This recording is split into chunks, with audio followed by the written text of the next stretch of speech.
തൃശ്ശൂർ വെച്ച് മൂത്രം കുടിയന്മാരുടെ സമ്മേളനം നടന്നിരുന്നു.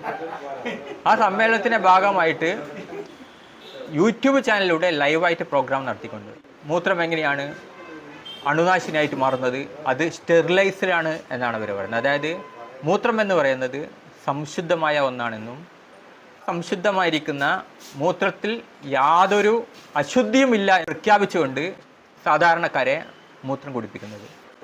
ഈ വാദത്തെയാണ് പരിശോധിക്കേണ്ടത്. എന്തുകൊണ്ടാണ് സാധാരണക്കാർ മൂത്രം കുടിക്കുന്നതെന്ന് ചോദിച്ചു കഴിഞ്ഞാൽ അവർ വിശ്വസിക്കുകയാണ് മൂത്രം എന്ന് പറഞ്ഞാൽ യാതൊരു വൃത്തികേടുമില്ലാത്ത, ഒരു രോഗാണുക്കൾ പോലും ഇല്ലാത്ത, എല്ലാ രോഗങ്ങൾക്കും പരിഹാരമാകുന്ന ഒരു സാധനമാണ്. അപ്പോൾ നമ്മൾ ആദ്യമായിട്ട് മനസ്സിലാക്കേണ്ട ഒരു കാര്യമുണ്ട്. യൂറിനറി ട്രാക്ക് ഇൻഫെക്ഷൻ, അതായത് നമുക്കെല്ലാവർക്കും എപ്പോഴെങ്കിലും അനുഭവപ്പെട്ടിട്ടുണ്ടാകും മൂത്രത്തിൽ പഴുപ്പ് എന്ന് പറയും. ഈ മൂത്രത്തിൽ പഴുപ്പ് എന്ന് പറഞ്ഞു കഴിഞ്ഞാൽ ഈ കോളി എന്ന് പറഞ്ഞ രോഗാണു മൂത്ര നാളിയിലൂടെ പ്രവേശിച്ചുകൊണ്ട് ആ ട്രാക്കിനെ, അതായത് മൂത്രം ഒഴിക്കുന്ന ആ ട്രാക്കിനെ ബാധിച്ചുകൊണ്ട് ഉണ്ടാക്കുന്ന ഒരു പ്രശ്നമാണിത്. ഇപ്പോൾ മൂത്രത്തിന് ഔഷധ ഗുണങ്ങളുണ്ടെങ്കിൽ ഒരാൾക്കും യൂറിനറി ട്രാക്ക് ഇൻഫെക്ഷൻ, അല്ലെങ്കിൽ നമ്മൾ നാടൻ ഭാഷയിൽ മൂത്രത്തിൽ പഴുപ്പ് എന്ന് പറഞ്ഞാൽ ഒരു അവസ്ഥ ഒരിക്കലും വരില്ല. സർവ്വരോഗത്തെ സംഹരിക്കാനുള്ള ശേഷിയുണ്ട് എന്നാണ് ഇവർ പ്രചരിപ്പിക്കുന്നത്. അങ്ങനെയാണെങ്കിൽ കിഡ്നിയിൽ എങ്ങനെയാണ് കല്ല് വരിക? കിഡ്നിയിലാണ് യൂറിൻ ഉണ്ടാകുന്നത്. ക്യാൻസറിന് പോലും ഔഷധമാണ് എന്നാണ് ഇവർ പ്രചരിപ്പിച്ചുകൊണ്ടിരിക്കുന്നത്.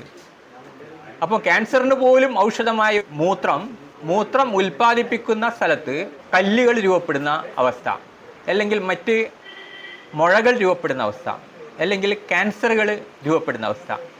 മൂത്രം നിരന്തരമായിട്ട് ശരീരത്തിൽ ഏറ്റവും കൂടുതൽ ഇടപെടുന്ന ഭാഗമാണ്. അതായത് നമ്മുടെ യൂറിറ്ററി സിസ്റ്റം എന്ന് പറയുന്നത്, അതിൽ ഒന്ന് കിഡ്നിയാണ്, ഒന്ന് യൂറിറ്റർ എന്ന് പറഞ്ഞ മൂത്രനാളി, പിന്നെ യൂറിനറി ബ്ലാഡർ എന്ന് പറഞ്ഞ മൂത്രസഞ്ചി, പിന്നെ അത് പുറത്തേക്കുള്ള അതിൻ്റെ ട്രാക്ക് എന്ന് പറയും, യൂറിനറി ട്രാക്ക്.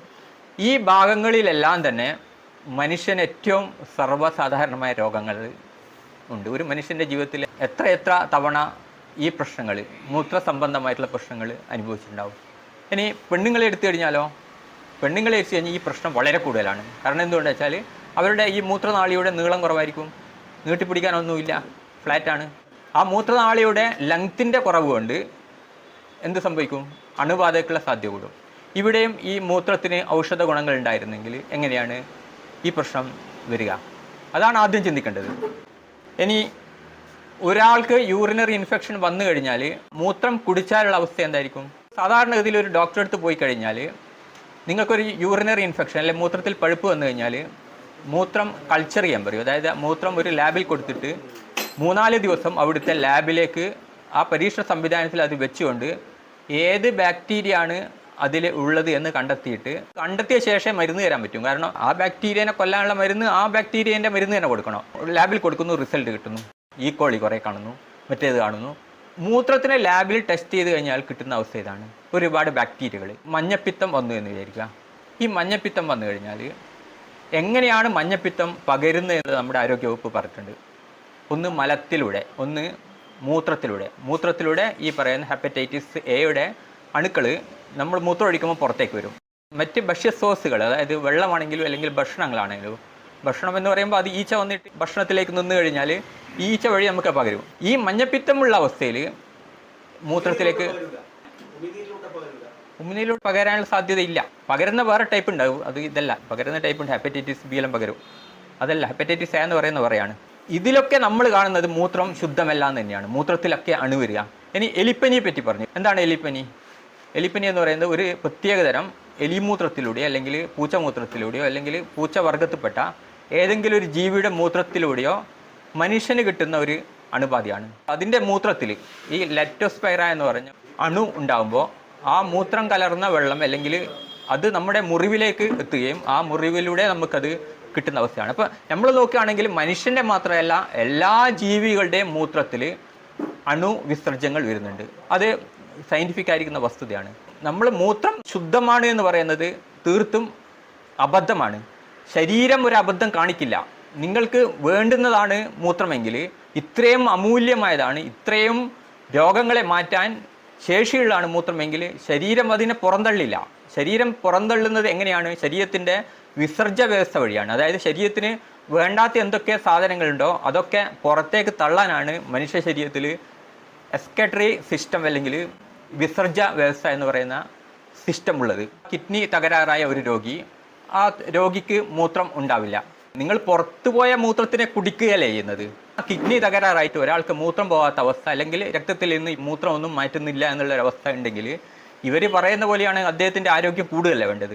ഇവർ പറയുകയാണ് ഞങ്ങളുടെ എല്ലാ രോഗപ്രശ്നങ്ങൾക്കും കാരണം മൂത്രമാണ്, അതുകൊണ്ട് നിങ്ങൾ രാവിലെ ഒഴിച്ച മൂത്രം നേരെ കളക്ട് ചെയ്ത് വെക്കുക, എന്നിട്ട് അപ്പാട് തന്നെ കുടിക്കുക, ഒന്നും നോക്കരുത് എന്ന് പറയുകയാണ്. അത് നിങ്ങളുടെ എല്ലാ രോഗത്തിൽ നിന്നും മാറ്റും. ഞാൻ ഇത്ര വർഷം മൂത്രം കുടിക്കുകയാണ്, എനിക്ക് ഒരു രോഗവും ഇല്ല എന്നൊക്കെ നാരായണൻ, ഞാൻ വിളിക്കുക അദ്ദേഹത്തെ മൂത്രായണൻ എന്നാ, മൂത്രായണൻ ടി. അദ്ദേഹം വട്ടോളിക്കാരനാണ്. അപ്പോൾ മൂത്രായണൻ ടിയെ പോലെയുള്ള ആൾക്കാർ പ്രഖ്യാപിച്ചുകൊണ്ടിരിക്കുകയാണ്. ഇതൊക്കെ ശരിയാണെങ്കിൽ ഞാൻ പറഞ്ഞൊക്കെ തെറ്റണ്ടേ? ശാസ്ത്ര ഏതാ അല്ല, ഇത് മൂത്രത്തിൻ്റെ കാര്യം, അത് വേറെ. മുലപ്പാൽ ആവശ്യമുള്ള സാധനമാണ്, അല്ല ആവശ്യം. ഇത് മൂത്രം പുറത്തള്ളുന്ന സാധനമാണ്. ആ പുറന്തള്ളുന്ന സാധനത്തിനെയാണ് കുടിക്കുന്നത്, എന്നിട്ട് അത് മറ്റുള്ളവരോട് കുടിക്കാൻ പ്രേരിപ്പിക്കുക ചെയ്യുന്നു. മൂത്ര ലേപനം നടത്തിയിട്ട് പല രോഗങ്ങളും, സ്കിൻ പ്രോബ്ലം മുതൽ ക്യാൻസർ വരെ. നിങ്ങൾ എന്തിനാണ് ഫെയർ ആൻഡ് ലവ്ലിയൊക്കെ വാങ്ങിച്ചിട്ട് നിങ്ങളുടെ പൈസ പോക്കുന്നു?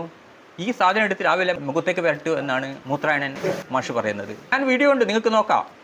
നിങ്ങൾ മനസ്സിലാക്കേണ്ട, മൂത്രത്തിന് ഔഷധ ഗുണങ്ങളുണ്ടെങ്കിലേ പുരുഷന്മാരിൽ ഏറ്റവും കൂടുതൽ ഉള്ള ഒരു രോഗമാണ് പോസ്റ്റൈറ്റിസ്. നമ്മുടെ മൂത്രസഞ്ചിയിൽ നിന്ന് ഈ മൂത്രനാളി ഇങ്ങനെ നമ്മുടെ പുറത്തേക്ക് വരുന്നില്ലേ, ഇതിൻ്റെ ചുറ്റും ഗ്രന്ഥികളാണ് ഈ പോസ്റ്റൈറ്റ് ഗ്രന്ഥി എന്ന് പറയുന്നത്. മൂത്രനാളീൻ്റെ ഇത്ര അടുത്താണ്, അതിൻ്റെ തൊട്ട് താഴെ മൂത്രം പോവുകയാണ്. ഈ ഒരു സാധനം ചില ആളുകളിൽ, അത് സാധാരണഗതിയിൽ ഒരു പ്രായം കൂടുമ്പോൾ സ്വാഭാവികമായിട്ട് സംഭവിക്കുന്ന കാര്യം തന്നെയാണത്. ഒന്നുകൂടി തടിച്ച് വരുമ്പോൾ എന്ത് സംഭവിക്കൂ? ഈ മൂത്രത്തിൻ്റെ ഈ ഉള്ളിലെ നാളി ഉണ്ടല്ലോ, അതിൻ്റെ വീതി അങ്ങോട്ട് കുറയൂ. അന്നേരം മൂത്രത്തിൻ്റെ ഫ്ലോ കുറയും. അത് കുറച്ചും കൂടി നല്ലോണം ആയിക്കഴിഞ്ഞാൽ എന്ത് ചെയ്യും? മൂത്രം പോകാണ്ടാവും. അപ്പോൾ ഇതിനെയൊക്കെ മരുന്നുകൊണ്ട് നിയന്ത്രിക്കുകയാണ് ചെയ്യുന്നത്. ഇപ്പം മൂത്രത്തിന് വല്ല ഔഷധ ഗുണങ്ങളുണ്ടെങ്കിൽ ഈ മൂത്രനാളിക്ക് തൊട്ട് മേലെയുള്ള ഈ പോസ്റ്റേറ്റ് എൻലാർജ്മെൻറ്റ് എങ്ങനെയാണ് സംഭവിക്കുന്നത്? പോസ്റ്റൈറ്റിസ് പ്രശ്നം പുരുഷന്മാരിൽ 10-60%, ഒരു 60 വയസ്സ് കഴിഞ്ഞാൽ കാണുന്നത്. മൂത്രം ഔഷധമാണ്, മൂത്രം സ്റ്റെറിലൈസറാണ്, അതായത് പൂർണ്ണമായിട്ടും ശുദ്ധമാണ് എന്നൊക്കെ പറയുന്ന വാദങ്ങൾ ശാസ്ത്ര വസ്തുതയായിട്ട് ഒരിക്കൽ തന്നെ യോജിക്കില്ല എന്നാണ് എനിക്ക് വളരെ വ്യക്തമായിട്ട് പറയാനുള്ളത്.